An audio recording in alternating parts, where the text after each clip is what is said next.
अस्सलाम वालेकुम नाज़रीन, प्रोग्राम ओपिनियन विद अली काजी में भलीकार आवां यासिर अहमद हमको स्टूडियो में ज्वाइन करता सीनियर तज्ज़ियाकार अली काजी साहब। वेलकम अली साहब। Thank you Yasir.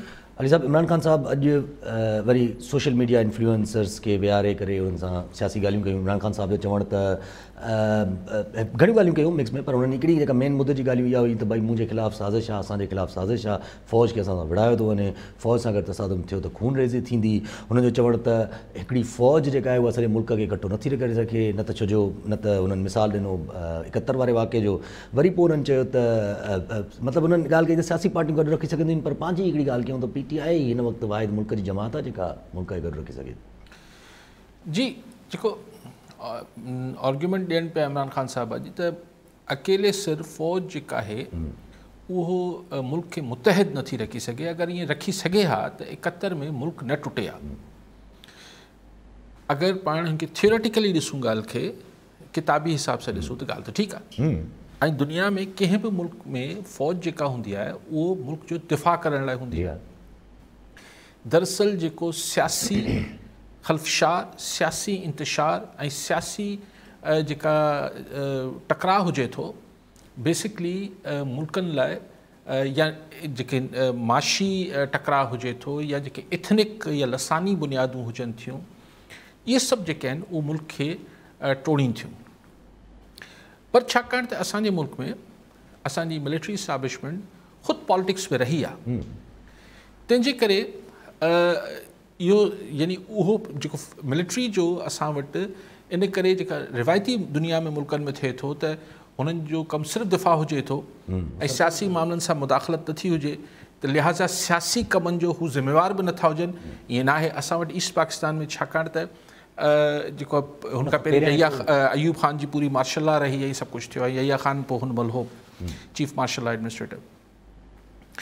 सो ख़ान साहब जॾहिं चए थो त फ़ौज अकेले सिर मुल्क खे मुतहद नथी रखी सघे, मूं अर्ज़ु कयो त थियोरेटिकली ठीकु आहे, पर छा PTI हिकिड़ी पार्टी तौरु मुल्क खे मुतहद रखी सघे थी? छा चवनि न चवनि कुझु बि, पाण हिकिड़ी कोशिशि कयूं त पाण कंहिं हद ताईं गैर जानबदार रही ऑब्जेक्टिवली हिन ॻाल्हि जो एनालिसिस कयूं।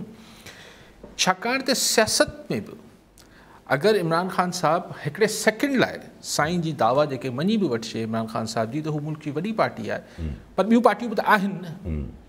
त अगरि तव्हां ॿियनि पार्टियुनि ऐं हिन पार्टी जे दरमियान बि टकराव रहे थो त मुल्क में सियासी ख़ल्फ़शार रहे थो, सियासी छिकताण रहे थी, पॉलिटिकल इंस्टेबिलिटी रहे थी, त उहो पोइ मुल्क लाइ कीअं हिकिड़ी सुठी शइ आहे।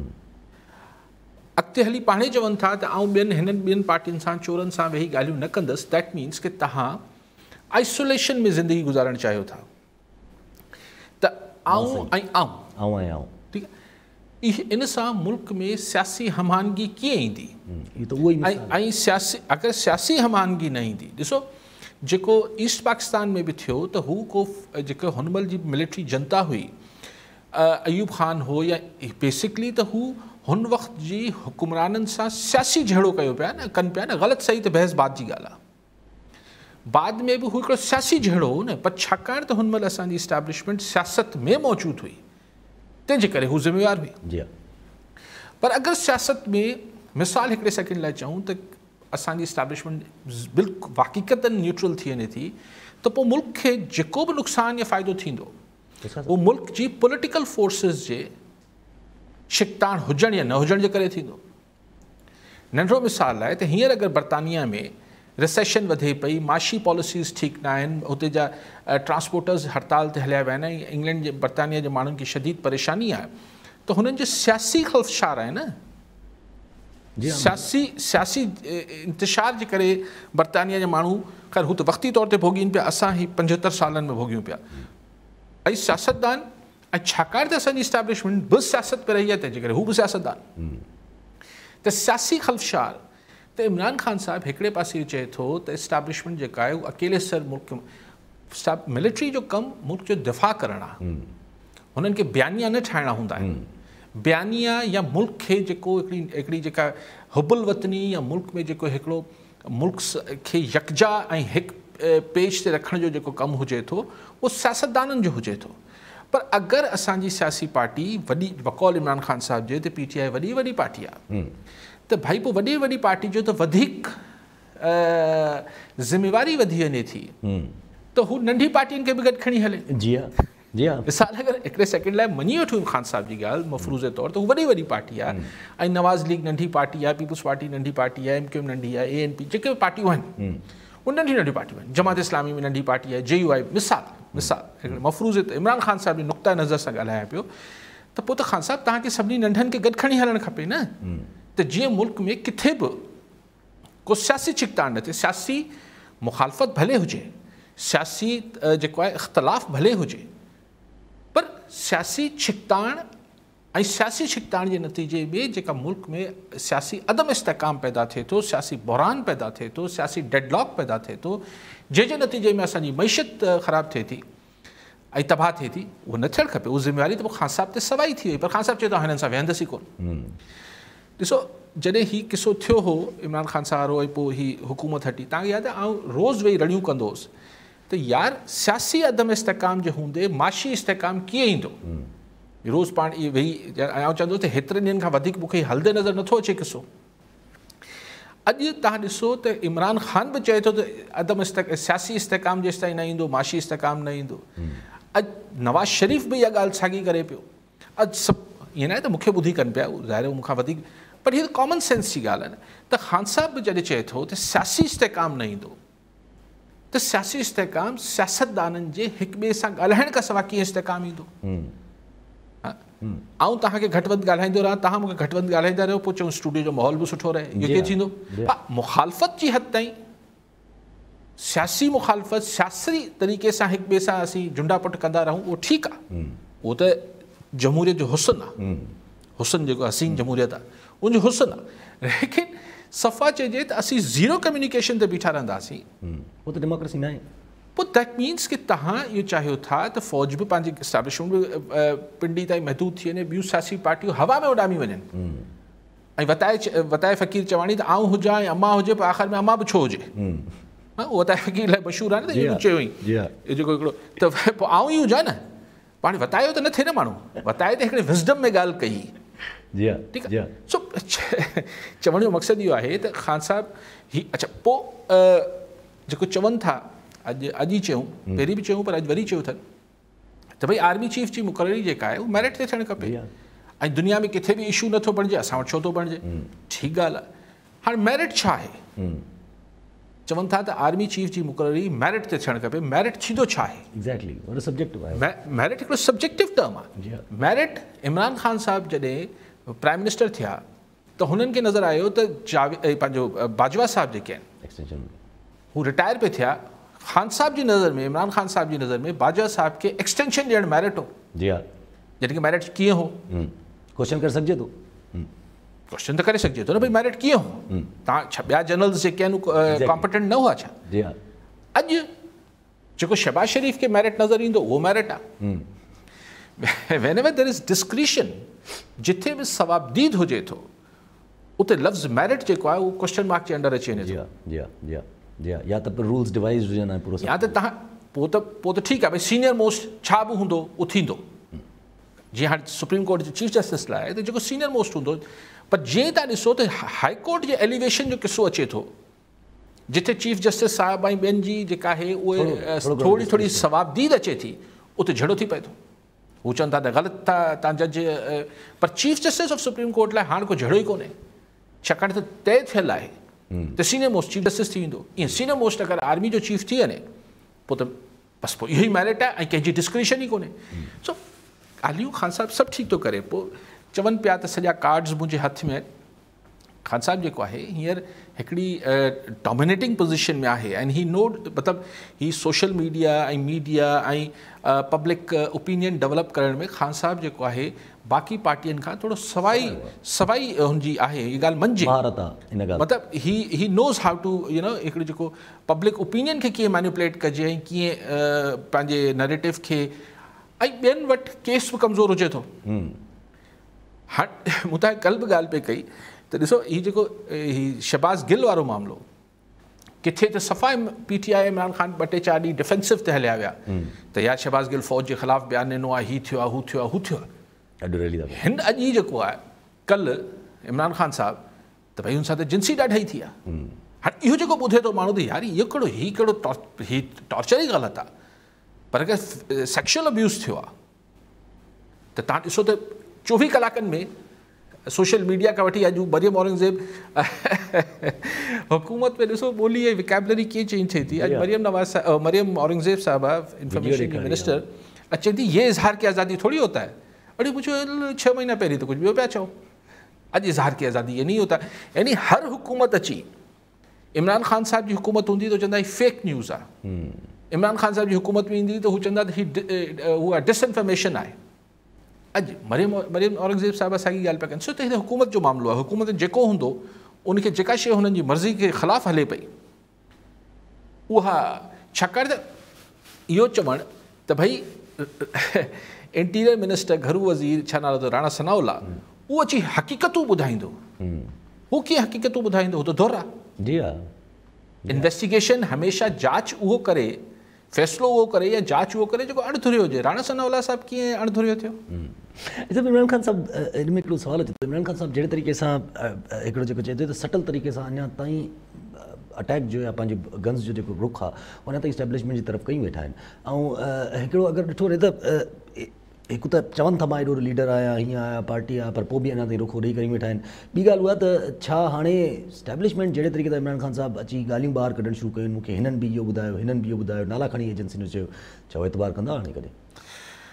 पहिरियों हू ॻाल्हि हिकिड़ी कंप्लीट कयां। अॼु मरियम औरंगज़ेब साहिबा शहबाज़ गिल जी हिकिड़ी वीडियोस ॾेखारी जेको शायदि हुनजे जेको हॉस्पिटल में लॉकअप अथसि, जेको कमरे खे जेको बि सब जेल डिक्लेयर थींदो आहे उनमें कुझु पुलिस वारा वञी उनजी हिकिड़ी खुफ़िया वीडियो ठही पई।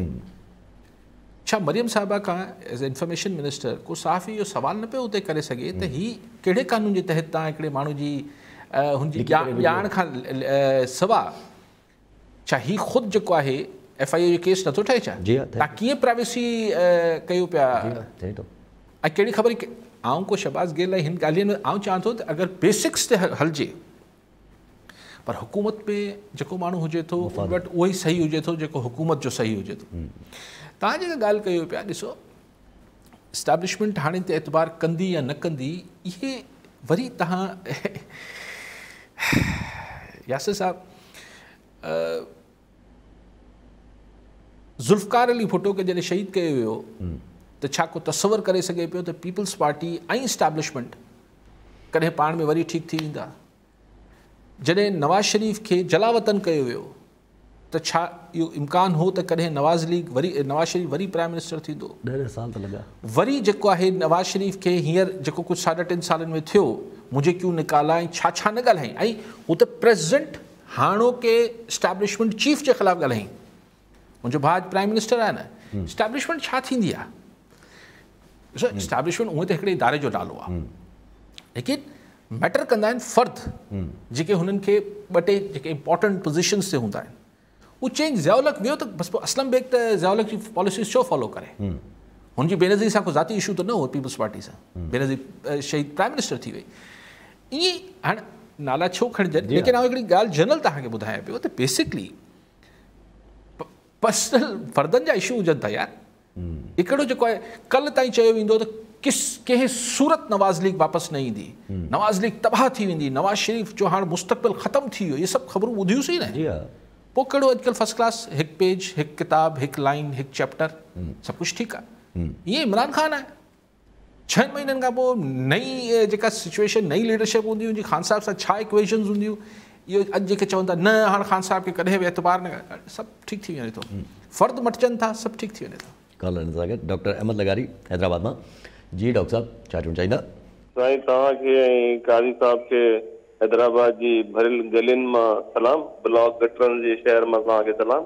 ऐं अर्ज़ु इहो साईं जिन खे त जेको साईं एतिरो ॻाल्हायो वियो आहे शहबाज़ गिल ते त शहबाज़ गिल जी जेको ड्रॉप सीन साईं छा पियो ॾिसे साईं जे विजन जे मुताबिक़ असेसमेंट ऐं अंदाज़े जे मुताबिक़ हिन जो ड्रॉप सीन छा थींदो? छा हिन खे कोर्ट मां रिलीव मिली वेंदी या ही कंडो जीअं आहे लॻर हींअर इहो यको हुनखे छिकी न कमु थिए?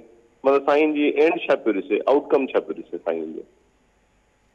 ठीकु आहे बिल्कुलु। ख़ालिद हुसैन कराची मां। जी ख़ालिद साहब छा चवणु चाहींदा? अस्सलाम वालेकुम सर। वालेकुम सलाम। अरे इहो काज़ी साहब खां सुवाल आहे जी जी जी साईं। काज़ी साहब खां सुवाल आहे, काज़ी साहब खां। जी ॿुधनि था। काज़ी साहब खां इहो सुवाल आहे त पंहिंजे चैनल जे थ्रू को फंड रेज़िंग जो ऐलान कंदा बरसात मुतासिरीन जे लाइ, जेको सिंध में बरसात ॿोड़े छॾियो आहे, सिंध जे माण्हुनि खे तबाह ऐं बर्बाद करे छॾियो आहे, पंहिंजे चैनल जे थ्रू का अहिड़ी कैंपेन हलाईंदा? ठीकु आहे साईं। डॉक्टर लगाड़ी साहब, तव्हांखे हैदराबाद जी ॿुॾल ऐं जेके सफ़ा तबाह थियल घिटियुनि ऐं गलियुनि मां जेको तव्हां सलाम मोकिलियो आहे, तव्हांखे वालेकुम सलाम, ऐं तव्हांखे हिमत ऐं सबर खे बि शाबाश ऐं सलाम, जेको बर्दाश्त कनि पिया माण्हू आहिनि पाणी जी ऐं बरसातनि जी तबाही जे करे। साईं ॻाल्हि कई साईं चए त ड्रॉप सीन छा थींदो? ड्रॉप सीन डॉक्टर साहब, मां त ही यासिर खे पहिरें ॾींहं खां चवां पियो त ही किसा वक़्ती हुजनि था। ड्रॉप सीन छा थींदो हिन जो? डिसिपेट थी वेंदो, डिज़ोल्व थी वेंदो, पाणी हिकिड़ी प्रोसेस में ही जेको आहे डाइल्यूट थींदो वेंदो। अली वज़ीर जो त न थियो आहे न? अली वज़ीर जो, अली वज़ीर हिकिड़ो ॿियो मामिलो आहे। अच्छा। ऐं उनजे पोयां जेको आहे पुठिना आहे एतिरी, पुठिना आहे न। छो ॻाल्हि इहा आहे, तव्हां किथे एप्पल एंड ऑरेंज खे कंपेयर पिया कयो न। अली वज़ीर वारो मामिलो, उहो वीचारो हिकिड़ा ईअं को सिंधी कॉम्प्रेस या बलोच खबियल हुजे हा त उहो कोन था थियनि डाइल्यूट, ही डाइल्यूट थी वेंदो। ही मूंखे त हिन में को हिन जो को ड्रॉप सीन एज सच थींदे नज़र नथो अचे। ही प्रोसेस में ईअं नाहे त को अॼु सुभाणे में ख़तमु थी वेंदो, लेकिन डाइल्यूट थी वेंदो। डॉक्टर साहब, अहिड़े कई किस्सा डॉन लीग्स ते मूंखे यादि आहे, ओहो आसमान खणी छॾींदो, अलाए छा थी वेंदो, पोइ छा थियो, परवेज़ रशीद वेठो आहे, अलाए पोइ केतिरा ई किस्सा अहिड़ा, पोइ छा थिए थो, इहे डाइल्यूट थी वञनि था। ख़ालिद हुसैन साहब, ॾिसो मां पहिरें ॾींहं खां ही जेको फंड रेज़िंग आहे हिन में डायरेक्ट इन्वॉल्व न थींदो आहियां, छाकाणि पब्लिक मनी आहे, हिन जी हैंडलिंग जेका आहे ऐं पोइ रिस्पॉन्सिबिलिटी हुजे थी। ऐं ॿी ॻाल्हि इहा, मूं वटि को अहिड़ो नेटवर्क कोन्हे जो अगरि मूं वटि 5 करोड़ रुपया गॾु थियनि त आउं हुनखे जेन्युइन हक़ीक़ी तरीक़े सां मूंखे रातनि जी निंडूं जेके पोइ मुंहिंजो उॾामी वञनि त हीउ पैसो पाई माण्हुनि जी अमानत आहे, उहो सही माण्हुनि ताईं पहुतो न पहुतो। ऐं ॿी ॻाल्हि जेका हिन जे ॿिया भले कनि, ऐं नथो चवां त सरकार असां वारी वटि को खुटल कोन्हे जो माण्हुनि खे रिलीफ ॾियण लाइ असां तव्हांखे 5-10 करोड़ रुपया गॾु करणा पवनि ऐं पोइ वञी 500 या 5-5 रुपया विरहाए अचो। सरकार वटि जाम आहे, सिर्फ़ु ॾियण वारा कनि ऐं ट्रांसपेरेंसी हुजे ऐं ईमानदारी सां थिए। ऐं टी ॻाल्हि इहा आहे त मुंहिंजी ख़्वाहिश आहे त ही को अहिड़ी बरसाति थोरी आहे यार, पर हर दफ़े जे नंढा थी वॾा थिया आहियूं, बरसातूं थियनि थियूं, असां वटि जेका डेवलपमेंट जे नाले में जेका कुझु थियो हुजे थो इन सूबे में, उनजो नक़ाब लही अचे थो त यार असुल हक़ीक़त ही अथव। जी हा, जी हा, जी हा। असुल हक़ीक़त पंहिंजे साम्हूं अची वञे थी। कॉलर सां गॾु जावेद दर्स कराची मां। जी दर्स साहब, छा चवणु चाहींदा? अस्सलाम वालेकुम। वालेकुम सलाम। ये मां जो सुवाल आहे अली गाजी साहब सां त अॼुकल्ह जेको सिंध में हेतिरी बरसातूं तबाही आंदी आहे, ग़रीब माण्हू जेको आहे सो अॼु बर्बाद थी चुको आहे, हुकुमरान जेके आहिनि पंहिंजी कुर्सी ते वेड़ी रहिया आहिनि, त हिन ते ग़रीब आवाम जेको दाद फिराद थींदो। ठीक है, ये भी कॉलर जफ़र नकवी हैदराबाद में। जी नकवी साहब, क्या कहना चाहेंगे? अस्सलाम वालेकुम बेटा, यासिर मोहतरम अली काजी भाई। वालेकुम सलाम। सलामत रहे, अल्लाह सेहत दे आपको। सर काजी साहब, बहुत फायदा होता है आपके व्यूज से, आपके जो व्यूज मिलते हैं काफी इजाफा होता है नॉलेज में, इल्म में। सर मैंने ये देखा आज वो राशिद मिनहाज शहीद का यौम शहादत मना रहे हैं। अच्छा, ये राशिद मिनहाज में को जो निशान हैदर दिया गया सर, यानी इसको डिसो भी करने पे अपने इमीडिएट बॉस पे, ये पायलट अफसर थे और इनके बॉस बंगाली अफसर ने कहा कि जा लाइन कट जी, कट दीजिए, कॉल कट दीजिए जी। पहिरीं साईं कंहिं फ़ोन, दर्स साहब फ़ोन कई, दर्स साहब फ़ोन कयो त तबाही थी वई आहे, या पार्टी जेके आहिनि उहे कुर्सियुनि लॻाए। सही ॿुधोसीं, चीफ मिनिस्टर साहिबु मुख़्तलिफ़ हंधनि ते विया, चयूं त भई ही कुझु ज़िलनि खे आफ़त सटियल बि करार ॾिनो अथनि। मतिलबु इहो आहे त ही ॾींदा पैसा ॾींदा पैसा ॾींदा उन्हनि खां टैक्स उगाड़ी न थींदी ही न थींदी पर हालत थी वई आहे। अॼु मूंखे कंहिं मोकिली हिकिड़ी वीडियो रतो देरो जो जेको हू आहे को टाउन हाउस आहे टाउन जो ऑफिस आहे छा आहे हुनजी छित किरी पई आहे। बदीन जो मूंखे ॾेखारियो सरकारी बिल्डिंगनि में मतिलबु चेल जेतिरो पाणी बीठल आहे, स्कूलनि में भरिया पिया आफ़त सटियल बि थी विया। हलो ढल आबियानो बि अलाह करे त न वठनि, हलो को कर्ज़ वर्ज़ बि थी सघे, हलो 10-20 25 हज़ार रुपया बि मिलिया, लख 2 लख रुपया बि माण्हुनि खे फौतियुनि खे मिलिया। ईंदड़ साल जी हा एग्ज़ैक्टली ईंदड़ साल वरी ऐं हुन खां ईंदड़ साल वरी ऐं हुन खां ईंदड़ साल वरी। क्वेश्चन इहो आहे त हिकिड़ी थींदी आहे जीअं कल्ह बि तव्हांखे गुज़ारिश कई पई, हिकिड़ी नागानी आफ़त अचे थी जंहिंजी कंहिंखे ख़बर नथी हुजे। उन लाइ फर्स्ट वर्ल्ड कंट्रीज़ में भी पूरी तैयारी न थी हुजे त असीं त बिल्कुलु ई वियल थर्ड वर्ल्ड कंट्री आहे त जीअं ख़ुदा न ख़ास्ता को ज़िलज़िलो, हाणे उन लाइ माण्हू छा तैयारी कनि। पर हीअ शइ हीअ बरसाति जेका आहे उहा हर साल अचे थी ऐं ईंदड़ साल बि ईंदी। असांजो कमु सिर्फ़ु छा इहो आहे त असीं जेको आहे जॾहिं नुक़सानु माण्हू मरी वञे हुनखे 2 लख रुपया ॾेई अचूं। भला 2 लख रुपया गॾु करे असीं हुते हिकिड़ो इंफ्रास्ट्रक्चर छो नथा ठीकु करे सघूं, असीं पाणी जो निकास छो नथा ठीकु करे सघूं। सो बाक़ी त ज़ाहिर आहे ठीकु आहे। ॾिसो अगरि गवर्नमेंट इहो चवंदी उन ॻाल्हि में उन्हनि जी ॻाल्हि में लॉजिक हूंदी त भई अगरि हिकिड़ो कची छित आहे अगरि ग़रीब माण्हू जी ॻोठ में उहा छित किरी पए थी त उन सरकार छा थी करे सघे। हा ठीकु आहे, सी इट मेक्स सेंस। हाणे उनमें त वरी पोइ डिघी ॻाल्हि थी वेंदी त न सूबे में एतिरी तरक़ी अचणु खपे जो कंहिंजो बि घर कचो न हुजे। हा उहो त इवेंचुअली अलाह करे ईअं कॾहिं थिए त गुरबत ई मिटिजी वञे। जे सूबे में 40% खां मथे माण्हू गुरबत जी लीक खां हेठि रहनि था, ग़रीब न गुरबत खां हेठि, उनमें इहो तवक़ो करण त हर घर जी छित जेका पकी हूंदी। यस, लेकिन ॻाल्हि इहा आहे त स्कूल्स ऐं सरकारी बिल्डिंगूं आख़िर ठाहिण महिल छा ठेकेदार ऐं सॼी का प्लानिंग कुझु न आहे छा? असांजा रोड रस्ता सभु ॿुॾी वञनि था, उहा बि छा गुरबत जे करे आहे छा? हीअ त सोच ऐं प्लानिंग जी गुरबत आहे न। जी हा कॉलर सां गॾु मुश्ताक सिद्दीकी कोटड़ी मां। जी सिद्दीकी साहब छा चवणु चाहींदा? साईं काज़ी साहब सां ॿुधणु वधीक मूंखे पसंदि ईंदो आहे, पर हाणे ॻाल्हाइण खां बि मजबूर आहियां। वोट जी तबाही आहे, वोट जी तबाही, मुआशरत जी तबाही, सियासत जी तबाही। सम्झो असांजे सिंध हुकूमत अलाए छा पई करे। ख़ुदा करे साईं हे मसे निकितो आहे, अलाह करे को ग़रीबनि जो को भलो थिए। मूंखे काज़ी साहब जे ॻाल्हाइण जेको आहे न पाण ॻाल्हाइण खां वधीक काज़ी साहब जो ॻाल्हाइण बि पसंदि आहे। सम्झो साईं जो असां सां मुलाक़ात कोटड़ी खां वठी आहे। सम्झो अलाह करे ख़ुशि हुजे, जेको हुजे राय पंहिंजी ॾे त असां ॿुधूं। महिरबानी। ठीकु आहे सिद्दीकी साहब। ॿियो बि ॻाल्हि अब्दुल्ला सुंगड़ो जैकबाबाद मां। जी सुंगड़ो साहब छा चवणु चाहींदा? साईं मुंहिंजो अली काज़ी साहब जन खां सुवाल इहो आहे त हिकिड़ो वक़्तु हुयो जॾहिं असां पंहिंजे बुज़ुर्गनि खां ॿुधंदा ईंदा हुआसीं त सियासत जेको आहे इबादत आहे ऐं सियासत में इन करे जेके आहिनि पंहिंजो शख़्सियतूं ईंदियूं हुयूं त असां इन फोरम तां जेका आहे पंहिंजे मुल्क जी, क़ौम जी ऐं पंहिंजे मारूड़नि जी, पंहिंजी धरतीअ जी, पंहिंजे बेपोश माण्हुनि जी जेका ऐवान मुक़दस में पहुची करे वञी ख़िदमत कंदासीं। पर अॼु साईं छा था ॾिसनि त छा जेके असांजा वॾा बुज़ुर्ग ॻाल्हि कंदा त इबादत जेको आहे हिकु सियासत आहे, अॼु उहा शइ रही आहे या न रही आहे? अगरि न रही आहे त उनजा असल कारण छा आहिनि? इहा गुज़ारिश आहे साईं जन खे।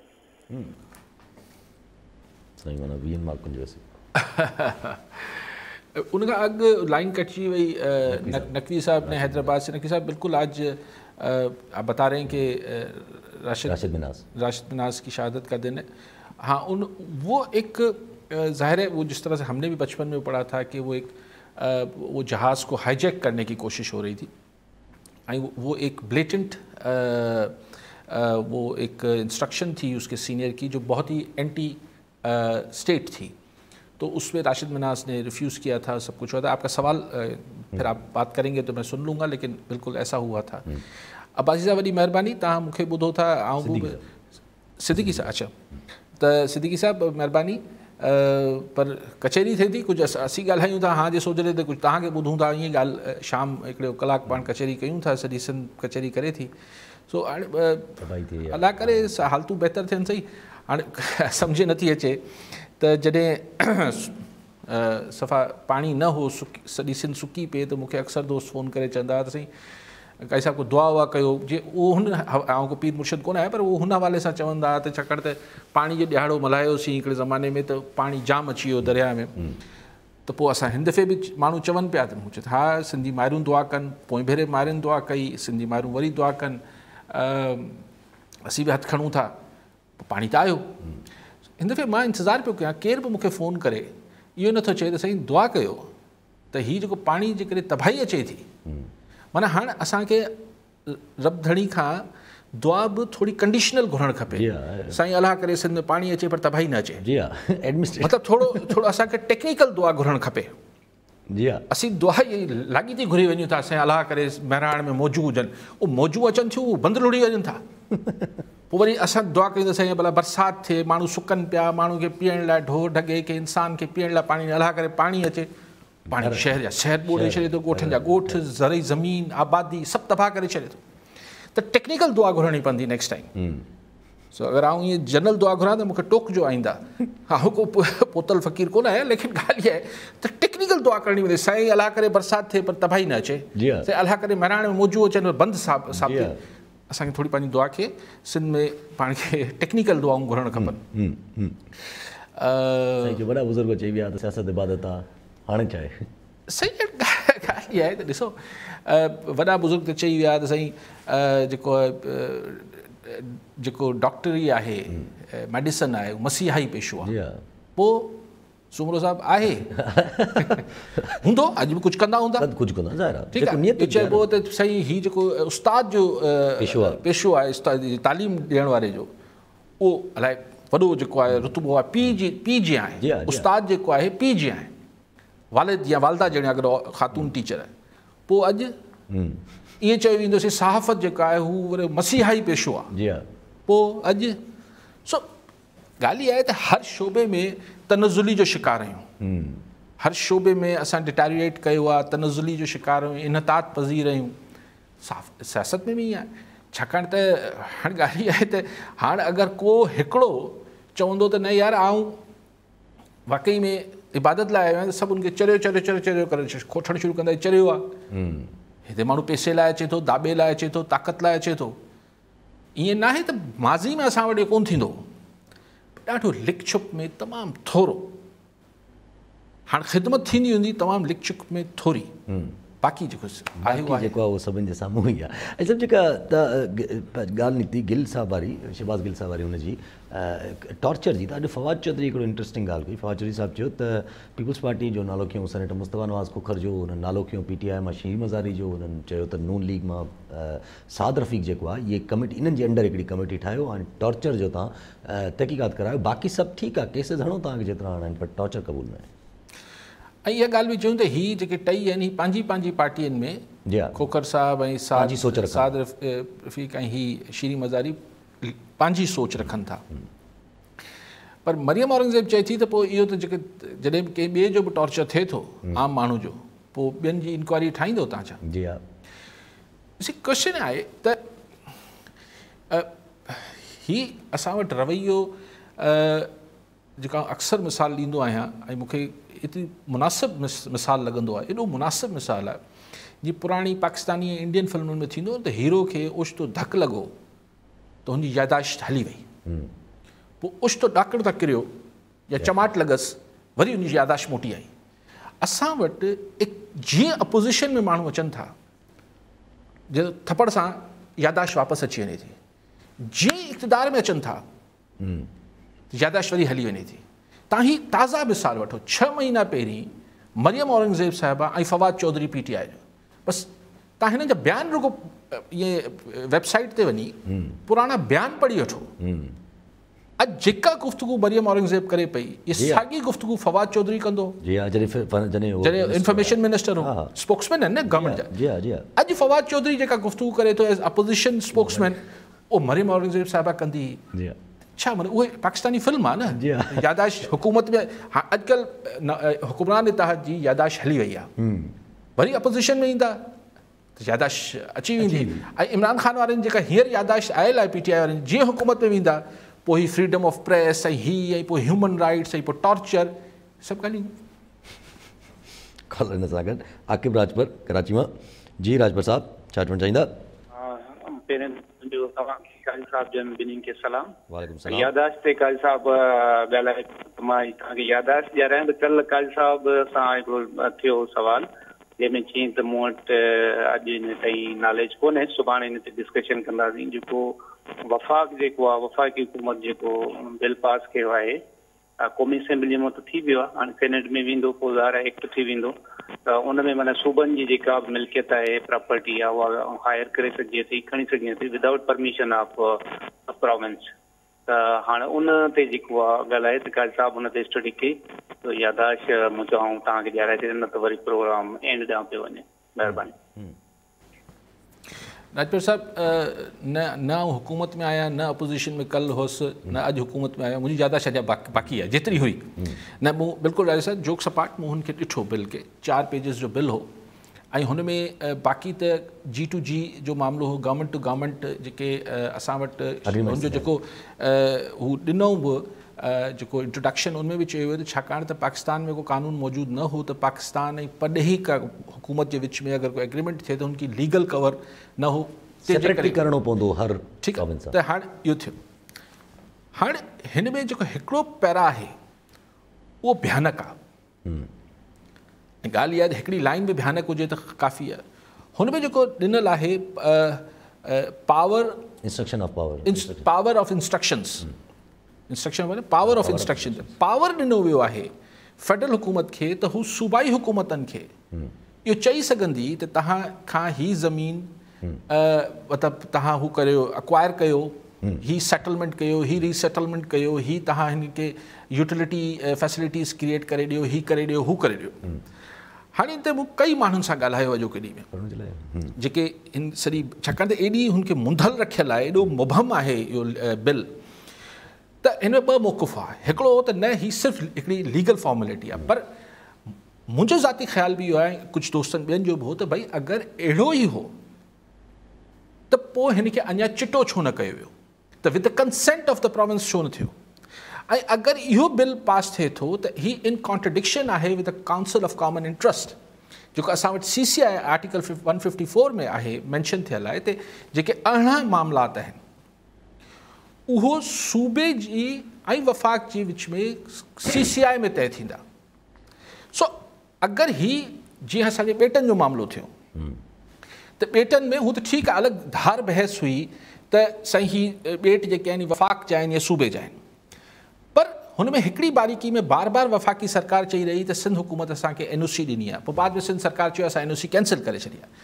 त उहो त वफ़ाक़ी हुकूमत NOC घुरी सिंध हुकूमत खां, सिंध हुकूमत हुननि खे NOC ॾिनी, पोइ बाद में रद्द करे छॾी पब्लिक प्रेशर में अची।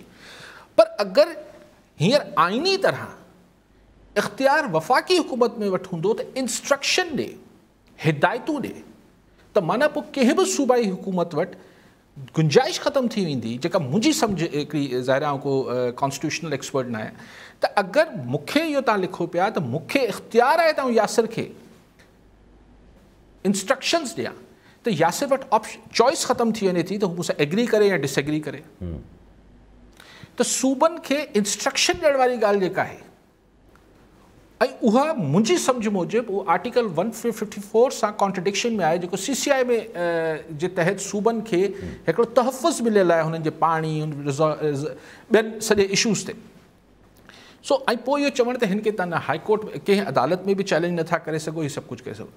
सो उहो पार्ट मूंखे सम्झ नथो अचे त पीपल्स पार्टी नेशनल असेंबली में नवाज़ लीग सां गॾु ई माठवेठ में छो पास थियणु ॾिनो आहे।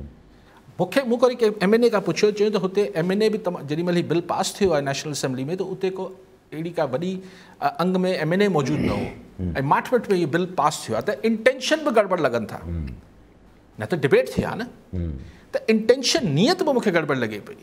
पर जेका अॼु मूं हिकिड़ी हिन हवाले सां इन करे आउं हुन ते थोरो, त मूं फरुतल्ला बाबर खे, जेको पीपल्स पार्टी जा अॻूणा सेनेटर आहिनि ऐं हुननि जा शायदि स्पोक्समैन बि आहिनि पार्टी जा, उन्हनि जो मूं ट्वीट पढ़ियो त उन्हनि चयो त इहो बिल क़ौमी असेंबली मां विड्रॉ थियो आहे, सेनेट में न पियो वञे, जेको हाणे फरुतल्ला बाबर जो ई इंफॉर्मेशन आहे, ऐं हुन लिखियो आहे त सेनेट ई प्रिवेल्ड, यानी शुक्र आहे त अकुल जो कमु थियो आहे त हीउ वापसि वरितो वियो आहे बिल। मूं रिपोर्टर्स खे चयो आहे इस्लामाबाद में, आउं बि कोशिशि कयां पियो, राजपत साहिबु तव्हां बि कोशिशि कयो त अगरि त हीउ बिल वापसि थी वियो आहे पोइ त को मसइलो बसि पोइ हाणे त पोइ कहिड़ी वेई बहस कयूं। पर अगरि ही वापसि न थियो आहे त हिन में ही जेको क्लॉज़ आहे इहो सेनेट में ऐं ही अंडू थियणु खपे, ही ख़तमु थियणु खपे। बाक़ी अगरि हुनखे लीगल रिक्वायरमेंट आहे, मिसाल हुननि खे सुभाणे UAE सां ठा करिणो आहे पाकिस्तान गवर्नमेंट खे, त उहो हुन लाइ हिकिड़ो उनखे या टर्की सां करिणो आहे या एक्स सां करिणो आहे, वाई सां करिणो आहे, हुन लाइ हिकिड़ो लीगल फ्रेमवर्क ठाहिनि पिया, उहो हिकिड़ी लीगल मामिलो आहे। पर हीउ जेको प्रोविंसिस वारो मामिलो आहे, छाकाणि त जॾहिं हू हुन ई बिल में लिखनि पिया त ही फेडरेशन करे पई, जेको आर्टिकल 90 में फेडरेशन जो तसवर ॾिनल आहे, त पोइ फेडरेशन करे न। पर फेडरेशन छा आहे, सिर्फ़ु इस्लामाबाद त न आहे। जी हाँ, जी हाँ, जी हाँ। पर फेडरल, अच्छा पोइ फेडरल हुकूमत according to supreme court ruling means federal cabinet. जी हाँ। इन करे हुननि 3 वज़ीर हुनमें जेको कमेटी ठाही वई आहे। सो अञा इनके राजू साहब पर प्रामेफसी हुनमें ही जेको ज़ाहिरी तरह आउं को जीअं मूं अर्ज़ु कयो त आउं कॉन्स्टिट्यूशनल एक्सपर्ट न आहियां, ॻाल्हायां पियो माण्हुनि सां, ज़ाहिरी तरह ही क्लॉज़ मूंखे सम्झ नथो अचे, बाक़ी लीगल आहे। ऐं अगरि फरतुल्ला बाबर जी इंफॉर्मेशन ठीकु आहे त ही वापसि वरितो वियो आहे, बसि न त पोइ ही इशू ठहंदो सिंध में, ऐं हिन खे पीपल्स पार्टी खे अंडू कराइणु खपे। कॉलर सां गॾु मोहम्मद आलम बांबड़ फैज़गंज मां। जी बांबड़ साहब छा चवणु चाहींदा? साईं असां मोहम्मद आलम बांबड़ पिया ॻाल्हायूं, फैज़गंज तालको ऐं भंगू पिण लॻ मुंहिंजी ज़मीन बि आहे उते। असांजे ग़रीब हारी ॻोठ सॼो बर्बादु थी वियो आहे, ड्रही तबाह थी वियो आहे, को पुछण वारो कोन्हे ऐं को अचण वारो कोन्हे, न कामोरो न सियासतदान न को अचण वारो, सभु माण्हू बर्बादु, ऐं रोडनि खां ॿेड़ियूं हलायो, एतिरो पाणी थी वियो आहे, को पुछण वारो कोन्हे। हिन लाइ छा थियणु खपे? महिरबानी। ठीकु आहे साईं बाबर साहब, पोइ फैज़गंज वारनि खे पुछण त ईंदा आहिनि न इलेक्शन जे ॾींहंनि में, पर ओॾीमहिल तव्हांखे इहे ॻाल्हियूं विसरी वञनि थियूं। सो शयूं पंहिंजी जेको तव्हांजी वाहर तव्हांजे ॾिसो, असां वटि थींदो आहे त जेको सॼी दुनिया में थींदो आहे, पर असां वटि त घणो आहे इहो त भई अगरि ॾुखे सुखे वक़्त में आउं तव्हांजी मदद न कयां त तव्हां मुंहिंजी छो कंदो? ॾे वठि आहे न, को मतिलबु ग़ुलामी त कोन्हे न। त पोइ ॾे वठि में असां सिर्फ़ु ॾियण में पूरा आहियूं। अगरि को वाहर लाइ तव्हांजे हिन महिल नथो अचे ॾुखे वक़्त में, पोइ वक़्तु तव्हांजो बि अची वेंदो। आउं तव्हांखे प्लान वठण लाइ कोई सलाह पियो न पियो ॾियां, पर क्वेश्चन इहो आहे त हुनजो छा जवाबु ॾियां। हा, अगरि इहो चाहियो था त मां इहो गुज़ारिश कयां त बाबा ख़ैरपुर इंतिज़ामिया वञी ॾिसे फैज़गंज में, जिथे बांबड़ साहिबु चए पियो, इहे सिंध जे हींअर मुंहिंजे ख़्याल 80% जॻहियुनि ते इहा हालत हूंदी, या 70% इलाइक़नि में इहा सूरत हाल हूंदी। मुंहिंजी दुआ आहे, ख़्वाहिश ऐं अपील आहे सभु जाइ ते ॾिसे, पर CM साहिब बि ॾिसनि पिया, गवर्नमेंट करे पई, उहे चवनि पिया असीं कयूं पिया। पर हल सही, अगरि कयो पिया त हीअ बि ॾिसी वठो, हीअ जेको बांबड़ साहिबु चवनि पिया फैज़गंज में। अच्छा नंढी अगरि हिकिड़ी ॻाल्हि रखे ॾियूं त आख़िर में त अगरि जीअं तव्हां ॻाल्हि कई त पीपल्स पार्टी जे मथां ईअं थियो, जेको बि थियो माज़ी में, पोइ पर सर्वाइव थी वई, अॻु पीपल्स पार्टी ख़तमु कोन थी, नून लीग बि ख़तमु कोन थी, हिकिड़ो मुश्किलातूं आयूं, पार्टियूं रिस्ट्रिक्टेड थी वयूं, माइन्यूट थी वयूं, PTI सां कुझु ईअं पोइ ॾिसजे या को PTI इन्हनि ॻाल्हियुनि मां सर्वाइव करे वेंदी? ॾिसो PTI मूंखे ख़बर न आहे त सर्वाइव कंदी, इहो त मूंखां अॻतियूं त तव्हांखे ख़बर आहे न कंदो आहे, लेकिन कॉमन सेंस इहो चए थो त हू वक़्तु ॿिया हुआ, हीउ वक़्तु ॿियो आहे। ऐं हिन महिल अञा हिकिड़ी टेक्निकल ॻाल्हि इहा आहे त जेको ख़ान साहिबु ठीकु आहे, इंस्टीट्यूशन वरी उहा ई ॻाल्हि आहे त इंस्टीट्यूशन त ठीकु आहे, लेकिन जेको इंस्टीट्यूशन खे हिन महिल हेड था कनि उहो हींअर वञण वारा आहिनि न, हाणे को राज़ त कोन्हे, ठीकु आहे न, महीने ॾेढ में हू हलिया वेंदा। त उहो ई जेको माण्हू वञी रहियो हुजे थो, ज़ाहिर हिकिड़ी ॿी सूरत हाल हूंदी आहे, ॿिए फ्रेम ऑफ माइंड में हूंदो आहे। लेट्स सी त तव्हां मूंखां इहो सुवालु 3 साढे 3 महीननि खां पोइ कजो। ठीकु आहे, वरी महिरबानी साहब। नाज़रीन, अॼु जे प्रोग्राम जो वक़्तु पूरो थियो, वरी वेंदा ईंदड़ प्रोग्राम में, दुआ में।